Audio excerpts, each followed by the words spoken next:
I am Ember Sterling, a 27-year-old structural engineer living in Chicago. I stood in the shadows of the Chicago penthouse, gripping my glass of water until my knuckles turned white. The room was full of expensive suits and the smell of expensive perfume. My brother, Adrian, stood in the center, glowing under the chandelier. He raised his champagne glass for a toast.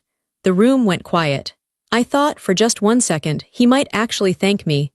I thought he might acknowledge that I was the one who drew the plans, fixed the safety issues, and saved this project. Instead, he looked right at me with a smirk. "And let's not forget my little sister, Ember," he announced, his voice booming so everyone could hear. "Maybe after this success, she'll finally get inspired to find a real job." The laughter wasn't a ripple, it was a wave. My mother covered her mouth to hide her smile. My father shook his head, looking at me like I was a stain on the carpet. They thought I was weak. They thought I was just the uneducated sister who lived in trailers. They didn't know the truth. They didn't know that I wasn't just the invisible help. I was the architect of everything they owned. And soon, I would be the architect of their collapse. But before I tell you how everything flipped and subscribe, drop a comment. Where are you watching from? I am Ember Sterling, a 27-year-old. I walked out of that penthouse and didn't wait for the elevator. I took the stairs. I needed to feel my feet hitting the concrete steps. I needed to feel the burn in my legs to remind myself that I was real, because back in that room, my family had made me feel like a ghost. 20 flights of stairs. Down, down, down. With every step, the sound of their laughter faded, but the sting of Adrian's words burned hotter. Maybe one day Ember will get a real job. A real job. I stopped on the 10th floor landing, leaning my forehead against the cold, painted cinderblock wall. I closed my eyes, and I saw the last 7 years of my life play out like a bad movie. They told everyone I dropped out of MIT because I couldn't hack it. That was the official family story. Ember is the creative one, my mother would say at dinner parties, waving her hand dismissively. She just didn't have the discipline for engineering. It was too much math for her. It was a lie. A lie I let them tell because I thought it protected the family name. The truth was, I didn't drop out. I was pulled out. 7 years ago, my father's firm, Sterling & Sons, was bleeding money. My father, Richard Sterling, had a reputation for big ideas and terrible execution. He bought materials he couldn't afford. He promised deadlines he couldn't meet. He was a visionary to the public, but a chaotic mess behind the scenes. I was 20 years old, sitting in a lecture hall in Cambridge, Massachusetts, when my mother called me. She wasn't crying. My mother never cried. She was panicked, which was worse. "You need to come home, Ember," she had said. "Your father is in trouble, the books are a mess. The inspectors are threatening to shut down the stadium project. We need someone who understands the numbers but won't talk to the press." I left that night. I packed my dorm room into 3 boxes, withdrew from my classes, and flew back to Chicago. I thought I was coming home for a month. I never went back. When I arrived, the company wasn't just in trouble, it was dying. My father was drinking in his office at noon. Adrian, who had just finished his MBA, was driving a Porsche the company paid for, talking about branding and image, but he couldn't read a blueprint to save his life. Someone had to do the work. So I traded my textbooks for a hard hat. I didn't get a corner office. I didn't even get a desk in the main building. My father put me in the field office, which was a rusty, drafty trailer parked in the mud on the south side of the construction site. "It's better this way," my father told me, not looking me in the eye. "If the investors see a 20-year-old girl running the engineering, they'll pull their funding. You stay back here. You do the work. Adrian will present it. He's the face. You're the support. That's what they called it. For 7 years, I lived in those trailers. I woke up at 4 a.m. every single day. I learned to drink coffee that tasted like battery acid. I learned to talk to union foremen who looked at me like I was a lost little girl until I pointed out the structural flaws in their pouring schedules that would have cracked the foundation in 5 years. I learned to be invisible. I remember one winter, 3 years into this arrangement. We were working on a high-rise downtown. It was February in Chicago. The wind off the lake felt like knives. The heating in my trailer had broken 3 days prior. But my father said there was no budget to fix it immediately because Adrian needed a new suit for a press conference. I sat there in my parka, wearing fingerless gloves, redrawing the HVAC schematics by hand because the software license had expired and no one paid the bill. My breath puffed in the air in front of me. My fingers were so stiff I could barely hold the pencil. The door banged open. It was Adrian. He walked in, smelling like expensive cologne and warmth. He looked around the trailer with a sneer, like he had stepped in something gross. "Is it done?" he asked. He didn't ask how I was. He didn't ask why it was freezing. "Almost," I said, my voice shaking from the cold. The load calculations on the west wall were off.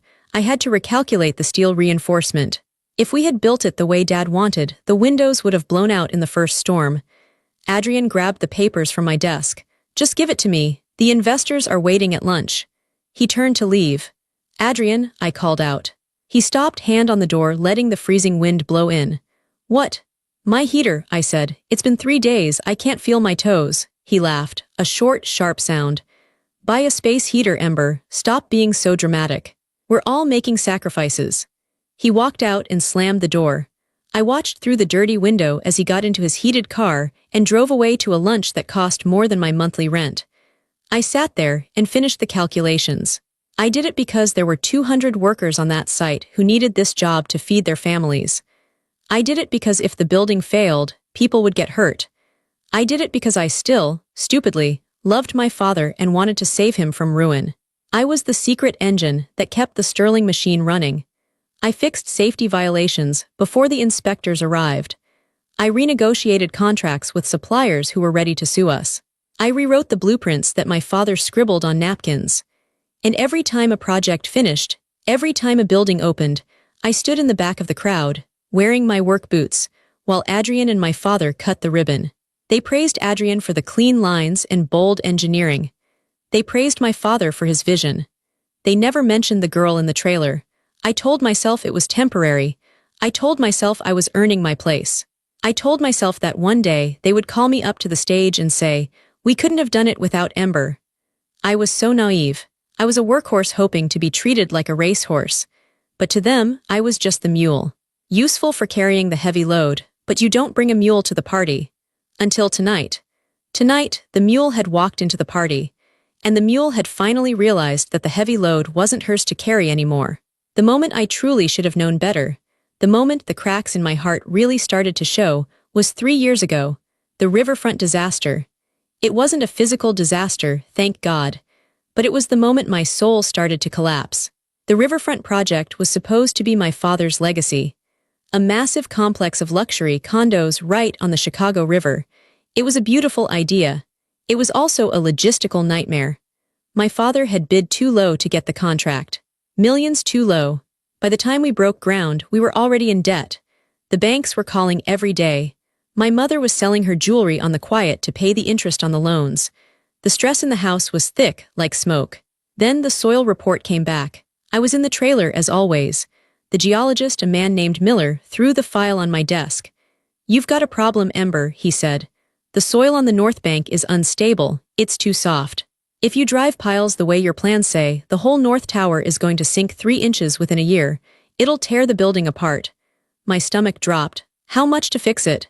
"You need deeper piles, steel casing, concrete injection. It's going to cost another $2 million and take 3 months. I brought the news to my father. He was in his office, staring out the window, a glass of scotch in his hand. It was 10 a.m. "We don't have the money, Ember," he said, his voice flat. "And we don't have the time. If we delay, the penalty clauses kick in. We lose everything." "Dad," I said, stepping forward, "we can't build on soup, it's dangerous. People will live there." He spun around, his eyes red and wild. "You think I don't know that? Fix it, you're the genius. You always think you're smarter than me. Fix it without spending $2 million. "I can't change physics, Dad." "Then find a way," he screamed. "Or don't bother coming home." He threw his glass against the wall. It shattered. I walked out. I went back to my trailer. I didn't sleep for 4 days. I lived on caffeine and fear. I pulled every favor I had.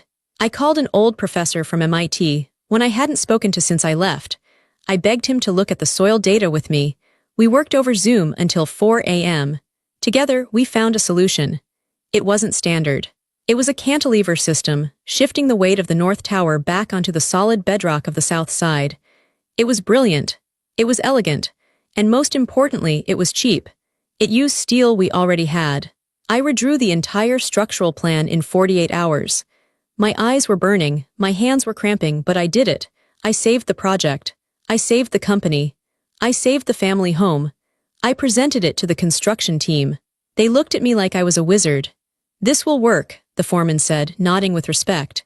"Damn girl, this will actually work." When I brought the plans to my father, he didn't hug me. He didn't cry with relief. He just looked at the papers, grunted, and said, "Good, get it to the site." Then came the opening day. The riverfront plaza was beautiful, glass and steel gleaming in the summer sun. The mayor was there. The press was there. A brass band was playing.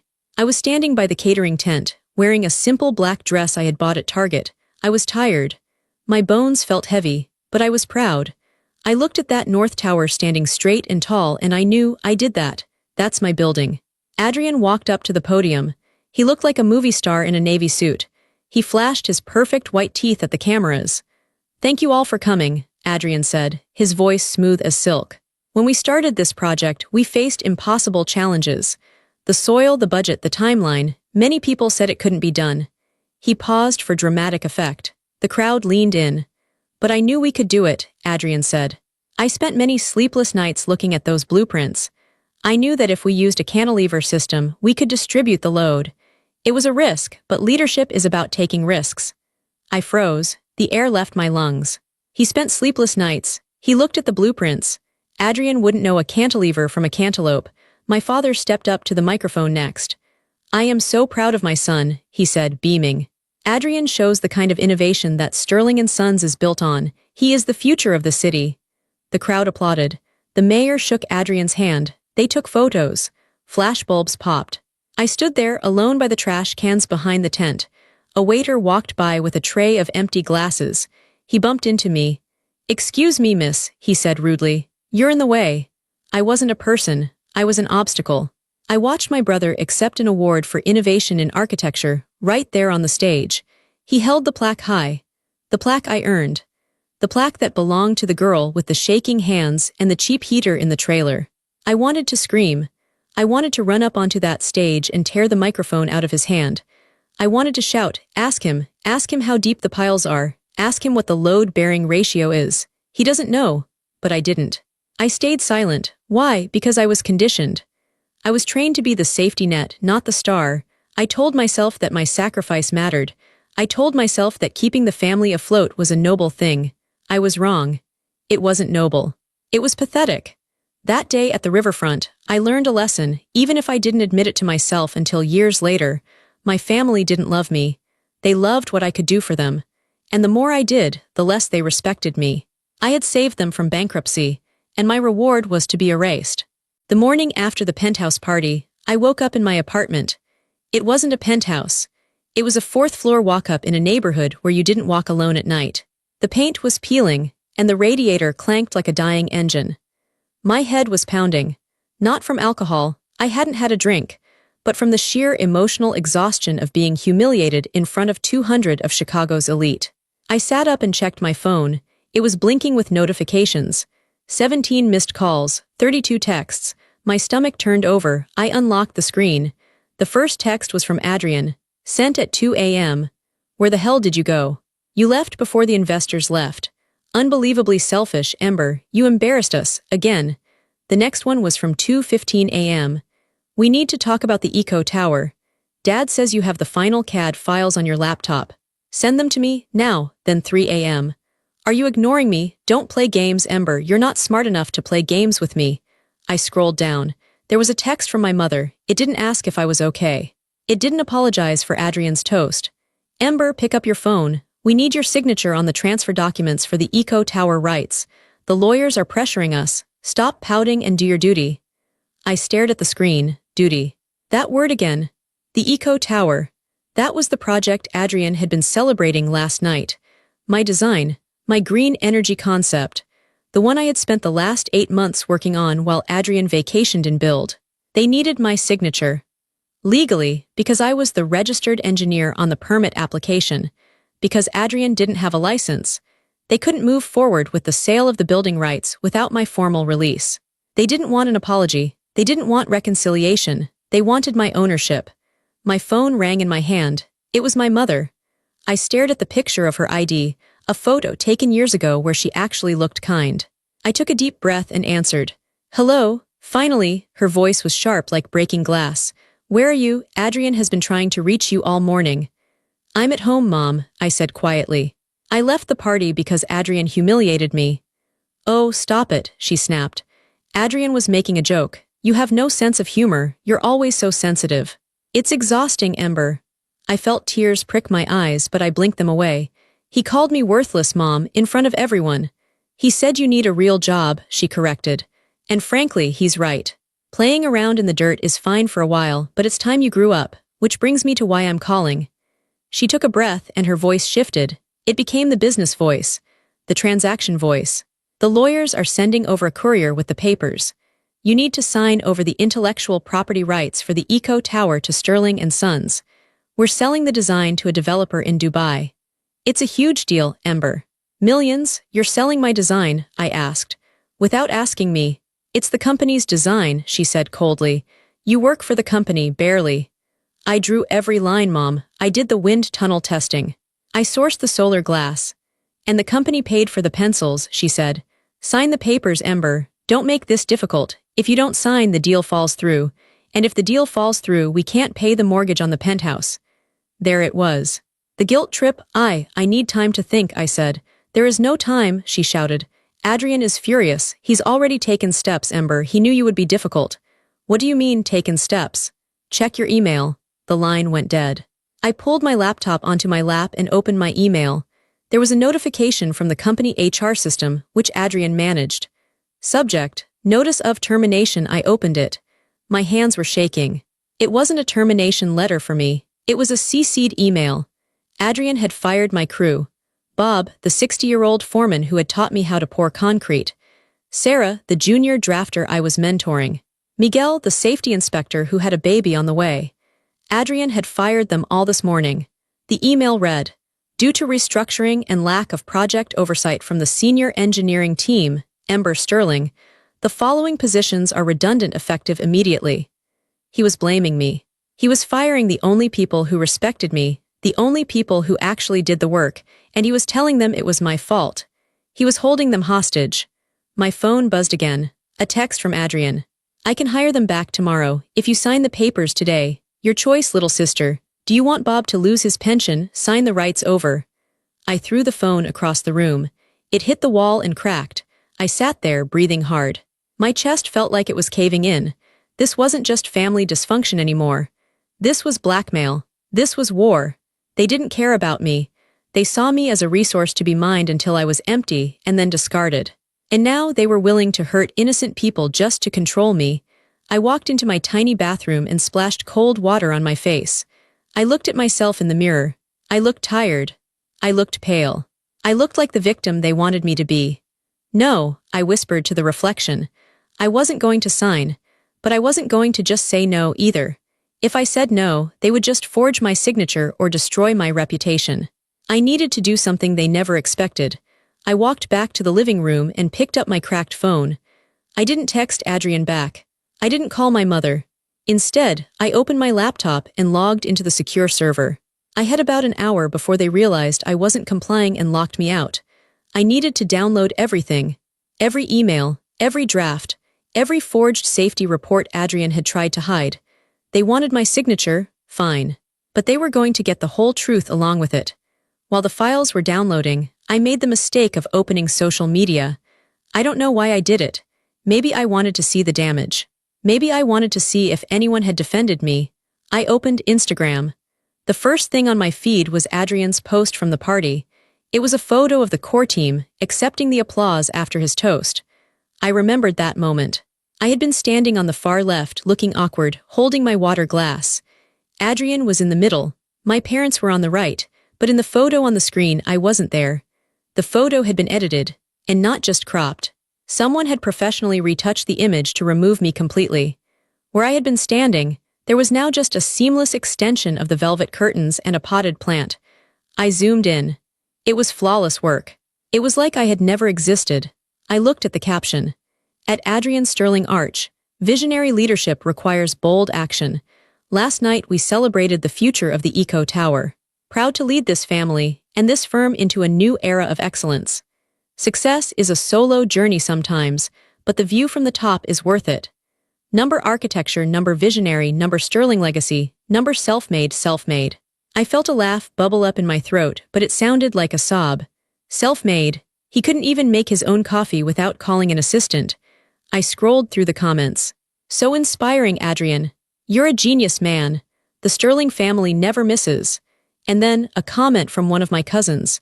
Where's Ember? Adrian had replied. Ember couldn't handle the pressure of the big leagues. She's taking some time off to figure herself out. We wish her the best. I stared at the screen until the pixels blurred. It wasn't enough to steal my money. It wasn't enough to steal my work. They had to steal my reality. They were rewriting history in real time. To the world, I wasn't the architect. I wasn't the engineer. I was just the unstable little sister who couldn't handle it. This was the erasure. They were systematically deleting me from my own life. If I disappeared tomorrow, the only record of my time at Sterling and Sons would be a few signed permits buried in city archives. A cold calm washed over me. It replaced the panic. It replaced the sadness. I realized something important. They were erasing me because they were terrified of me. If I was worthless, they wouldn't need to work so hard to hide me. You don't crop a nobody out of a photo. You crop out the person who threatens your spotlight. You crop out the person who actually did the work because their presence proves you are a fraud. They were scared. I looked at the download bar on my laptop. 100% complete. I had it all. The original metadata for the Eco Tower plans, showing my user ID as the creator. The timestamps showing I worked on them for 400 hours while Adrian was in Ibiza. The emails from Adrian asking me to dumb it down so he could understand the presentation. And most importantly, I had the Draft 4 folder. Draft 4 was a version of the Eco Tower plans that I had rejected 2 weeks ago. It was cheaper to build, yes. It used a different alloy for the support beams. But my calculations showed that in high winds, the kind Chicago gets every winter, the stress on the joints would exceed safety limits by 15%. It wouldn't fall down immediately. But in 10 years, it would be a death trap. I had labeled that file, Do Not Use Dangerous, Rejected BY Engineer. I opened the folder on my drive just to double-check. My heart stopped. In the server log, there was recent activity on the Draft 4 file. It had been accessed yesterday by Adrian, and it had been renamed Final Submission Permit PDF. My blood ran cold. They weren't just stealing my design. They were using the rejected cheap version to save money, the dangerous version. And because they needed my signature on the rights transfer, that meant they were probably planning to use my engineering stamp on the permit application too. If that building went up, and if it hurt someone, the investigation would look for the engineer of record. They would find my name, my stamp. They weren't just erasing me, they were setting me up. If the Eco Tower failed, Adrian would say, I just funded it. Amber designed it. Look, her stamp is right there. I would go to prison for negligence. And he would play the grieving brother who had been betrayed by his incompetent sister. I closed my laptop. The snap of the lid sounded like a gunshot in the quiet apartment. I stood up. I went to my closet and took out my good suit. The one I bought for my graduation that my parents didn't attend. I wasn't going to cry anymore. I wasn't going to hide. I picked up the external hard drive with all the evidence. My family thought they had cropped me out of the picture. They thought they had silenced me. But they forgot one thing about architects. We know exactly where the weak points are. And we know exactly how to bring the whole house down. I wasn't going to the office. I wasn't going to my parents' house. I was going to see Zoe Vance, the biggest competitor in the city, the one woman my father was terrified of. The war had started, and I was bringing the ammunition. I stood on the sidewalk in front of the Vance and Associates building. It was a glass tower that looked like a shard of ice cutting into the sky. It was clean, sharp, and intimidating, just like Zoe Vance. My father hated Zoe Vance. He called her a shark and a traitor because she had left his firm 20 years ago to start her own. But I knew the truth. She left because my father stole her work, just like he was stealing mine. For years, she had been the only person in Chicago who could beat us on a bid, and she did it without cutting corners. I checked my reflection in the glass doors. I was wearing my graduation suit, navy blue, sensible, not flashy. My hair was pulled back in a tight bun. I was holding the external hard drive so tight my hand was cramping. I almost turned around. The voice in my head, the one that sounded like my mother, was whispering, "You're betraying your family. You're ungrateful, you're going to get laughed out of the building." But then I remembered the photo, the one where they erased me. I remembered Adrian's laugh. I pushed the revolving door and walked in. The lobby was silent and smelled like lemons and steel. The receptionist looked up. She was young, stylish, and efficient. "Can I help you?" "I'm Ember Sterling," I said. My voice didn't shake. "I need to see Zoe Vance." "It's urgent." The receptionist raised an eyebrow. "Do you have an appointment?" "No, but tell her I have the structural files for the Eco Tower, and tell her I know why her bid lost." The receptionist hesitated, then picked up the phone. She whispered something, paused, and then looked at me with wide eyes. "Top floor," she said. "She's waiting." The elevator ride took 40 seconds. I counted them. My heart was hammering against my ribs like a trapped bird. When the doors opened, Zoe Vance was standing right there. She was 60 years old, with short silver hair and glasses that hung on a chain around her neck. She wore a black turtleneck and slacks. No jewelry, no nonsense. She looked at me for a long moment. Her eyes were gray and sharp. She didn't smile. "Sterling," she said. "It wasn't a greeting, it was an acknowledgement. You look like your father, but you have your grandmother's eyes." "I'm not here for a family reunion," I said. "I'm here to make a trade." Zoe gestured to her office. It was massive, with floor-to-ceiling windows overlooking the lake. But unlike my father's office, which was full of leather chairs and liquor bottles, Zoe's office was full of work. Drafting tables, models, stacks of blueprints. It was a workshop, not a throne room. I sat down and placed the hard drive on her desk. "My brother fired me this morning," I said, "and they are trying to force me to sign over the rights to the Eco Tower design." Zoe leaned back in her chair. "The Eco Tower, the project Adrian won the Visionary Award for. It's a bold design, Ember. I'll admit, when I saw the concept, I was jealous. I didn't think Adrian had it in him." "He doesn't," I said. "He can't even calculate the load for a parking garage." "I suspected as much," Zoe said. "So why are you here? You want a job." "I want credit," I said. "And I want to stop them." I opened my laptop and connected the drive. This drive contains every iteration of the Eco Tower design, from the first sketch on a napkin to the final CAD file. "Look at the metadata. Look at the timestamps." Zoe put on her glasses and leaned in. She scrolled through the files. She was fast. She clicked on the structural analysis, the wind resistance models, the material specs. She was silent for 10 minutes. The only sound was the clicking of the mouse and the hum of the air conditioner. Finally, she stopped. She looked up at me and her expression had changed. The sharpness was gone, replaced by something else. "Respect. The cantilever solution at the riverfront," she said softly. "That was you." "Yes." "The retrofit on the stadium roof last year, the tension cables." "Yes." "And this," she pointed to the screen. "The variable density glass for the Eco Tower to reduce thermal gain. This is brilliant, Ember. This is doctoral-level engineering." "I learned by doing," I said. "I lived in trailers for 7 years fixing their mistakes." Zoe took off her glasses.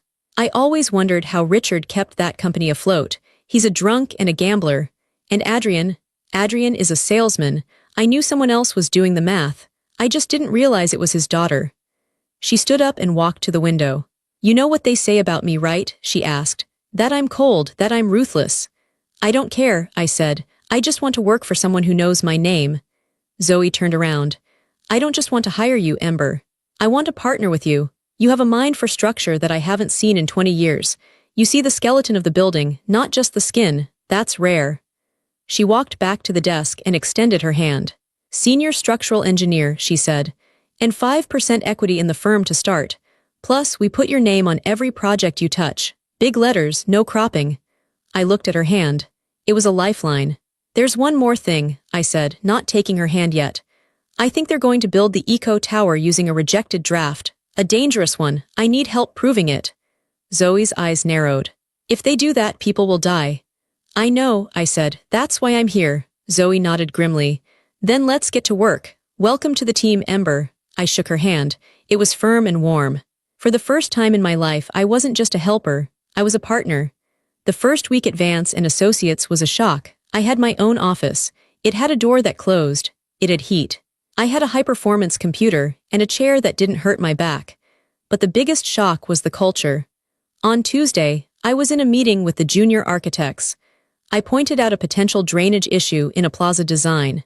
I expected them to roll their eyes or tell me to be quiet like Adrian would have. Instead, the lead architect, a man named David, stopped writing. "Wait, explain that," he said. I explained it. "She's right," David said to the group. "Good catch, Ember, thank you. Thank you." 2 words I hadn't heard in 7 years. I went back to my office and closed the door because I felt like crying.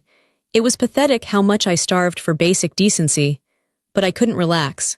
I had a knot in my stomach that wouldn't go away. I kept checking the City of Chicago Department of Buildings portal. It was a public website where you could track permit applications. I knew my family was desperate. The groundbreaking ceremony for the Eco Tower was scheduled for Friday. That meant they needed the full construction permit approved by Wednesday today. I sat at my desk at 8 p.m. The office was mostly empty, just the cleaning crew moving around in the hallway. The blue light of the monitor lit up my face. I hit refresh on the portal.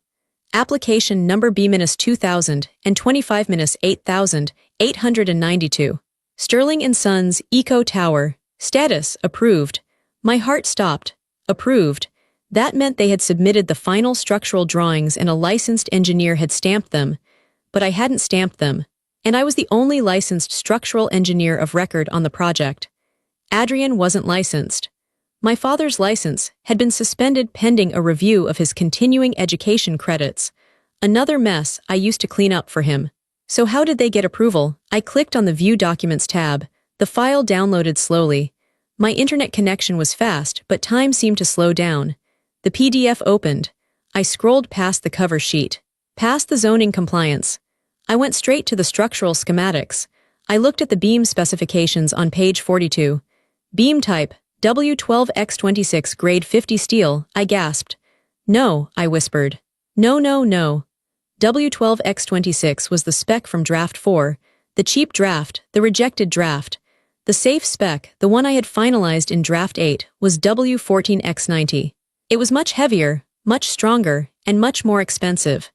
Using the lighter steel saved them about $4 million in materials, but it reduced the wind load capacity by 35%. In a Chicago winter with high winds off the lake, those beams would twist. The glass would pop out.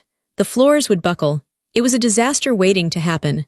I scrolled to the bottom right corner of the page. The signature block. There was the stamp. Ember Sterling, PE license number 98-2000, 214 State of Illinois, and across the stamp, a signature in blue ink. Ember Sterling. It looked exactly like my signature. The loop on the E, the sharp cross on the T. I touched the screen. It was a forgery, a perfect digital forgery. Adrian must have taken my signature from an old PDF, isolated it in Photoshop, and pasted it onto this dangerous document. I felt sick, physically sick. I grabbed the trash can under my desk and dry heaved. This wasn't just theft anymore. This was a crime, a felony. They were framing me. If when that tower failed, the investigators would pull these plans. They would see the cheap steel. They would see my stamp. They would see my signature. They would say I was incompetent. They would say I signed off on a death trap to save money. Adrian and my father would claim ignorance. "We just build what the engineer tells us," they would say. "We trusted Ember. We had no idea she cut corners." They were willing to send me to prison to protect their bank account. They were willing to risk the lives of hundreds of future tenants just to get this project built. My own family. The people I cooked Thanksgiving dinner for. The people I sacrificed my education for. I sat back in my chair, trembling. The fear was gone. It was replaced by a cold, hard rage. It was a feeling I had never let myself feel before. I picked up my phone and dialed Zoe's personal number. She answered on the first ring. "Zoe," I said. My voice sounded strange, flat, metallic. "Ember, what is it? It's late." "They did it," I said. "They submitted draft 4, the dangerous one, and they forged my signature." Silence on the other end. Then the sound of movement, keys jingling. "Stay there," Zoe said. "I'm calling a friend of mine. His name is Inspector Davis. He's the head of the Structural Safety Board. Don't touch anything. Don't close the browser. I'll be there in 20 minutes. "Zoe," I said. "They're going to try to bury me." "No, Ember," Zoe said firmly. "They just dug their own grave. We're just going to push them in." Inspector Davis was a large man with hands that looked like they could crush a brick. He wore a rumpled trench coat and looked tired, but his eyes were alert. He stood behind my desk, looking at the screen. Zoe stood next to him. "You're sure this is a forgery?" Davis asked. His voice was gravelly. I'm sure, I said. I never signed draft 4. I specifically labeled it rejected in our internal server. Look. I pulled up my evidence, the hard drive I had brought with me. I showed them the file history. See here, I pointed. Created October 12th. Marked dangerous October 14th. I ran a simulation on this draft. It failed at wind speeds of 60 miles per hour. 60, Davis scowled. We get gusts of 80 in the loop. Exactly, I said. Here is the email I sent to my brother explaining why we couldn't use this steel, and here is his reply. I opened the email. From Adrian Sterling to Ember Sterling subject. RE costs, you're overthinking it, Ember. The safety margins are too high. We need to cut costs or the investors walk. Find a way to make the cheaper steel work. Stop being a coward. Davis read the email and grunted. Stop being a coward, nice guy. He didn't care about the physics, I said. He only cared about the margin. Davis turned to Zoe. This is serious, Zoe. If they break ground on Friday based on these plans, it's criminal negligence. Fraud, forgery. We need to stop them, Zoe said. But we need to do it publicly. If we just file a complaint quietly, Richard will pull strings. He has friends in the zoning office. He'll claim it was a clerical error, withdraw the plans, and submit new ones later. He'll escape. I don't want him to escape, I said. Both of them looked at me. I want everyone to see it, I said. I want the investors to see it. I want the city to see it. They tried to destroy my reputation. I want to destroy their lie. What do you have in mind? Davis asked. The groundbreaking ceremony, I said. Friday morning, everyone will be there, the press. The investors, the mayor. You want to crash the party? Zoe asked, a small smile appearing on her face. I want to bring the truth to the party, I said, but I need more proof. A simulation isn't enough for the layperson. We need to show them exactly what will happen. We spent the next 2 days in the war room of Zoe's office. I worked with Zoe's best 3D modelers. We took the specifications from the forged permit, the weak steel, the insufficient concrete, and we built a digital twin of the Eco Tower. Then we ran the physics engine. On the big screen, the tower stood tall. Then we introduced the wind load. At 40 mph, the tower swayed. At 50 mph, the windows on the 20th floor shattered. At 65 mph, the primary support beam on the southwest corner buckled. The sound from the speakers was a sickening crack. Then, the progressive collapse began. Floor pan falling onto floor pan. The whole structure twisting and coming down like a house of cards. It's a tomb, Davis said quietly, watching the screen. That building is a tomb. And here is the overlay, I said. I clicked a button. The screen split. On the left was the collapse. On the right was the forged signature. They signed my name to a death sentence, I said. Thursday night, my phone rang. It was my mother again. I put it on speaker so Zoe could hear. Ember, my mother's voice was sweet. Sickeningly sweet. We haven't heard from you, we're worried. I'm busy, Mom, I said. Well, I just wanted to remind you about the groundbreaking tomorrow. It would look very bad if you weren't there. People are asking questions. I thought Adrian said I was taking time off, I said. Oh, you know Adrian, she laughed lightly. He's just stressed. Come tomorrow, wear something nice. We're going to announce the new partnership with Dubai. It's a celebration. I'll be there, I said. Good, she said. And Ember, bring your notary stamp. There might be a few last-minute forms. I looked at Zoe. She shook her head in disbelief. I'll bring everything I have, I said. Perfect. See you at 10 a.m. Don't be late, she hung up. She has no idea, Zoe said. She thinks she still controls you. She thinks I'm the same Ember, I said. She thinks I'm the girl who just wants to be loved. I stood up and looked at the simulation on the screen, frozen at the moment of collapse. She's about to meet the engineer. Friday morning was cold and bright. The kind of Chicago morning where the sky is a hard, brilliant blue. The construction site for the Eco Tower was decorated with flags and banners. A large stage had been built over the mud. A white tent was filled with champagne and hors d'oeuvres. I arrived in a black SUV with Zoe and Inspector Davis. We parked around the corner. I watched through the tinted window. There was my father, shaking hands with the bankers. He looked flushed and happy. There was my mother, wearing a white fur coat, directing the photographers. There was Adrian, standing center stage, checking his reflection in his phone. He looked so confident, so untouchable. Are you ready? Davis asked. He was wearing his official city inspector uniform now, badge visible. Behind our car were 2 police cruisers. I'm ready, I said. We got out of the car. The ceremony had already started. Adrian was at the microphone. And this tower represents not just a building, but a promise, Adrian was saying. A promise of safety, of sustainability, of family values. The crowd clapped politely. We have worked tirelessly, Adrian continued. My father and I have poured our souls into these blueprints. I walked onto the site. Zoe was on my left, Davis on my right. The police officers followed behind us. The crowd near the back noticed us first. A murmur went through the group. People turned their heads. The applause died down. Adrian squinted against the sun. He saw me. Ah, he said, his smile faltering for a second. And here is my sister, Ember.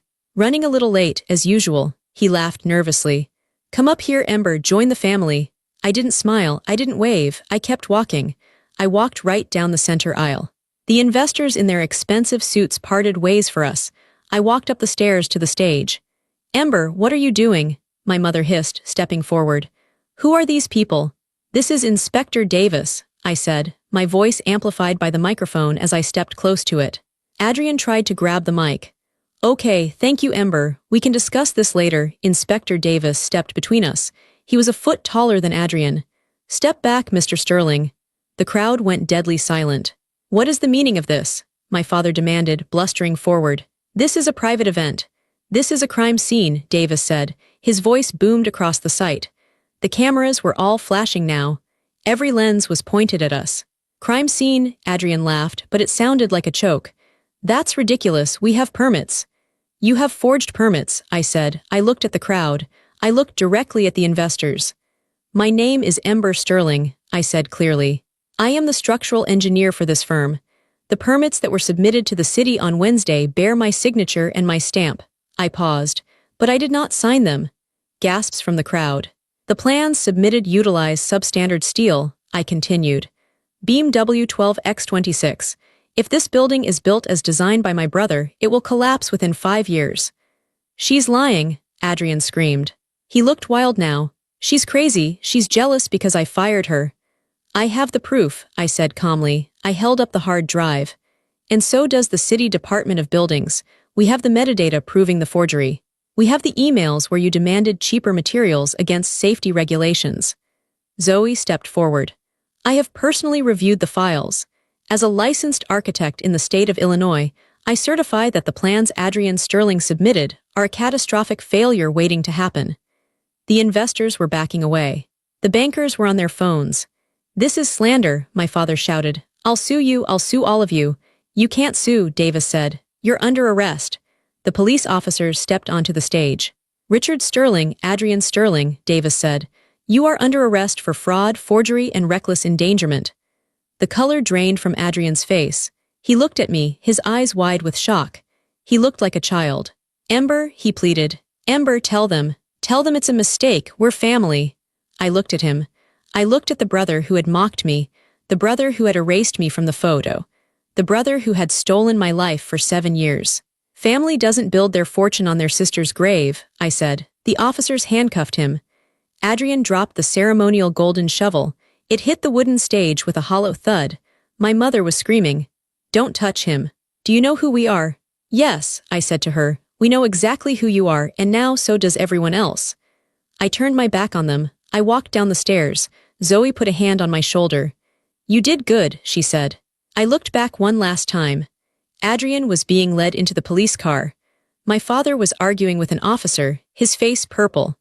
My mother was standing alone on the stage, looking around, realizing that no one was looking at her with envy anymore. They were looking at her with pity. Their empire didn't crumble slowly. It imploded, just like the building in my simulation. And I was the one who pushed the button. The fallout lasted for 6 months. It was messy. It was loud. It was everywhere. The Sterling scandal was on the news every night for weeks. The investigation revealed everything. Not just the Eco Tower, but years of financial fraud. My father had been cooking the books for a decade.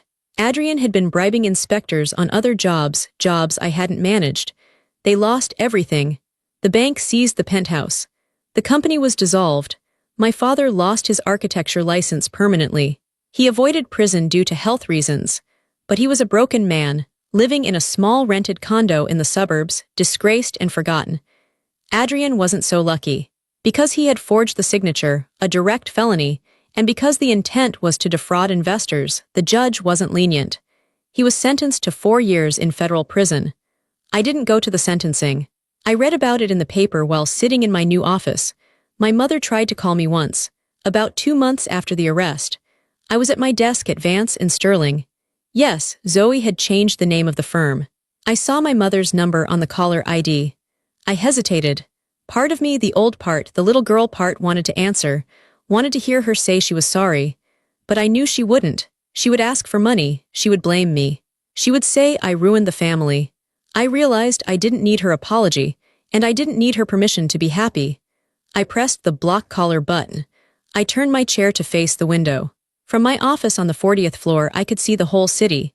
The lake was a sheet of silver. The trains moved like toys below. And 3 blocks away, I could see the cranes rising. The Meridian Spire, my project. It wasn't the Eco Tower. The investors from that project had pulled out of the deal with my father, obviously. But they had come to Zoe and me. They asked us to design something new on the same site. I designed a building that was honest. It was all exposed steel and clear glass. It didn't hide its structure, it celebrated it. It was strong. It was flexible. It could bend in the wind without breaking, just like me. I picked up my notary stamp from my desk. I had ordered a new one. Ember Sterling, partner Vance and Sterling Architects. I took a piece of paper. I pressed the stamp down firmly. Thump. It left a perfect, crisp blue mark. I wasn't the hidden workhorse anymore. I wasn't the victim. I wasn't the uneducated sister. I was the architect. I looked at the cranes lifting a massive steel beam into the sky. I took a sip of my coffee. It didn't taste like battery acid. It tasted like victory. I didn't bury my family. I simply stopped holding them up, and without me to carry them, they fell. But I was still standing, and I was just getting started.